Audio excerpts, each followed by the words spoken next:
Bonjour à tous, ravi de vous retrouver pour une nouvelle vidéo et surtout après une victoire en Champions League. Alors là, qui l'eût cru?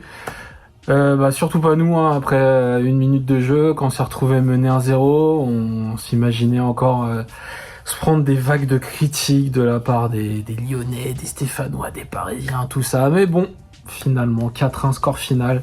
Donc une victoire, c'est super, on est tous ravis et on commence à reprendre espoir pour la qualification. Même s'il y a eu une petite note amère durant la soirée avec la blessure de Jonathan Klaus. Un Klaus qui a priori sera absent une dizaine de jours. Donc il va manquer Ajaccio et le retour contre le Sporting. Alors la question de la semaine, c'est peut-on survivre à l'absence de Klaus? Alors, la réponse c'est oui, mais pas trop longtemps quand même.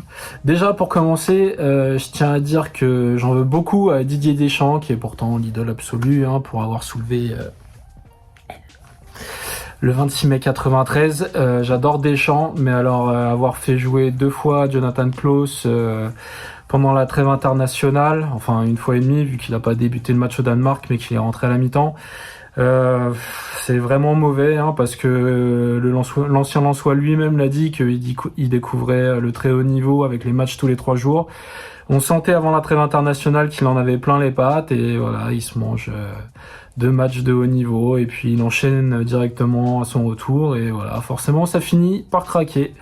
Donc c'est un peu la faute à Dédé, il me semble, pour cette blessure. Mais bon, donc on a vu à Angers, où il a joué latéral gauche, qui pouvait être remplacé par Issa Kaboré. Et pour moi, Kaboré, c'est vraiment une bonne solution. J'ai beaucoup apprécié sa performance à Angers, où j'étais. En plus, j'étais pas loin de lui à chaque fois, vu que j'étais dans le COP en juin. D'ailleurs, il y a eu beaucoup d'incidents après les 3 buts marseillais. Petit aparté. Donc Kaboré, je l'ai trouvé très enthousiaste, plein d'énergie, débordant sans cesse. Défensivement, c'est pas une valeur sûre, mais derrière lui, il a Chancel Mbemba qui est presque la meilleure recrue de l'intersaison selon moi, avec Jonathan Klaus justement. Bemba, il est incroyable en défense, il rassure tout le monde, il reste calme en toutes circonstances et en plus il met des buts d'avant-centre assez incroyables. Donc voilà, tant qu'il y a Mbemba derrière lui, ça va. Tant que l'adversaire est Ajaccio, pour moi, ça me semble bien Kaboré. Après, quand il va s'agir d'aller jouer sur la pelouse du Sporting ou au Parc des Princes, si jamais Klaus est encore absent, je pense qu'il faudra peut-être une option un peu plus défensive au poste de latéral droit.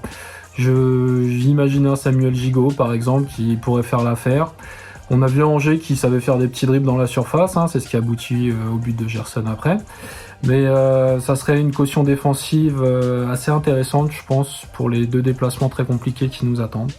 Donc Kaboré dans un premier temps, et puis un défenseur un peu plus dans l'âme dans un second temps pour les gros matchs. Et je pense qu'on pourra survivre à l'absence de Klaus, même si en phase offensive, il n'y a personne qui peut le remplacer actuellement.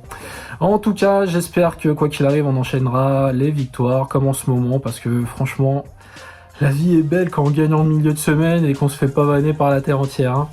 Allez, bonne semaine à tous, à bientôt.